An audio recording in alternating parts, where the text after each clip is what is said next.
form of what you call what? The heart. Okay? When you say heart, heart is a hollow muscular organ that usually measures the close of the fist. Fist. Okay?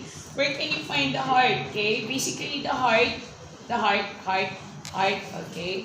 Basically, the location of the heart is where? Okay? If that is apex of the heart, that is towards the fifth intercostal space. Okay? Rested upon the diaphragm. What is the diaphragm? That is the accessory respiratory organ, and towards the left hips. Whereas the base of the heart is where? Right shoulder, second rib. Always remember that. Okay? That is the location of the heart. Okay? That is the one that usually covers, or the one that covers the heart is what we call the pericardium. We do have what we call the outer together the inner layer. Okay? So the heart is consisting mainly of what you call your what? So basically, we do have what you call the aorta or what you call aorta.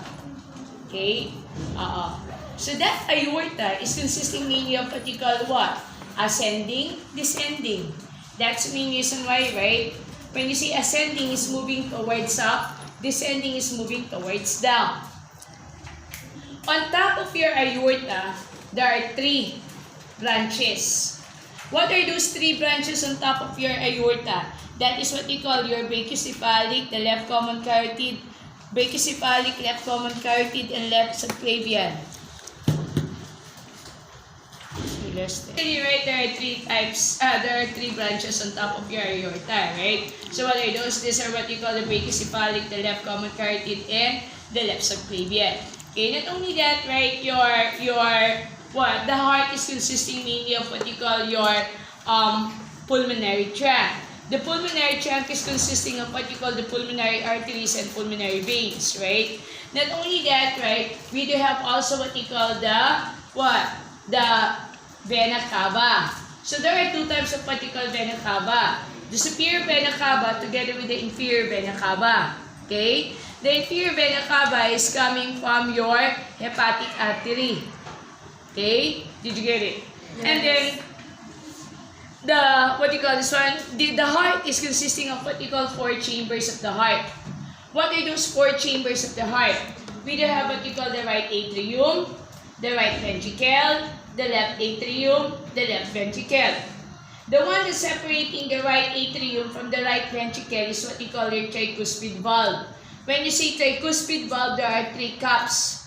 When you say valve, there is some form of what you call one-way flow of blood moving towards the other side of your chamber.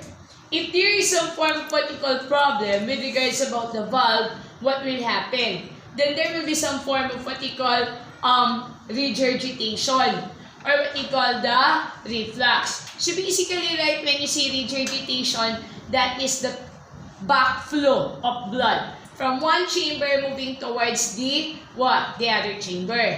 That's the main reason why, right, what will happen? If there will be some form of what you call backflow, then there will be some form of what you call increased blood pressure.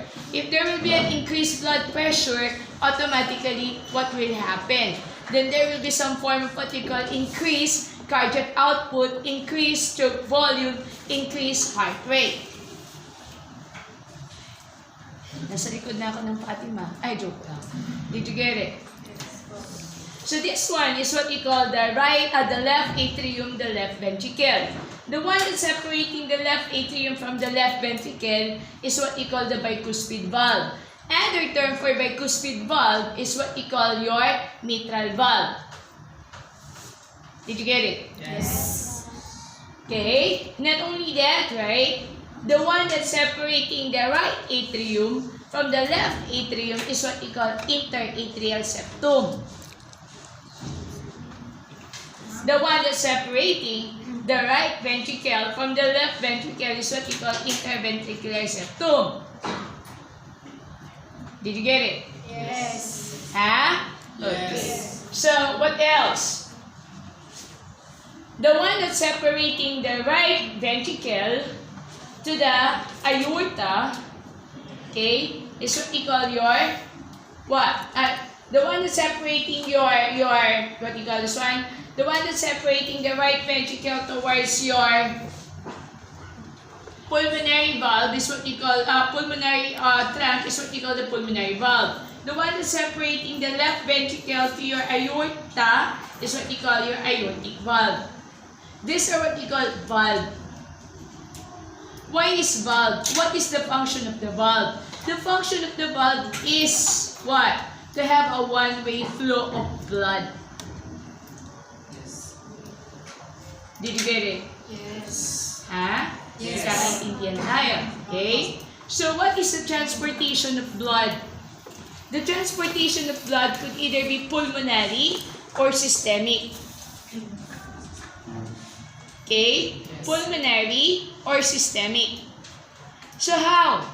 Basically, right, the transportation of blood is coming from, okay, digestive artery, moving towards hepatic artery, after hepatic artery, moving towards the inferior vena cava, superior vena cava, then right atrium, passing through the tricuspid valve, moving towards the what? The right ventricle, moving towards the pulmonary valve, from the pulmonary valve, pulmonary trunk, moving towards the left lungs for the oxygenation, right lungs for oxygenation, then back to your left atrium, passing through your mitral valve or bicuspid valve, moving towards the what? The left ventricle, then moving towards the aortic valve, aorta, back to digestive artery. So that's so simple, right?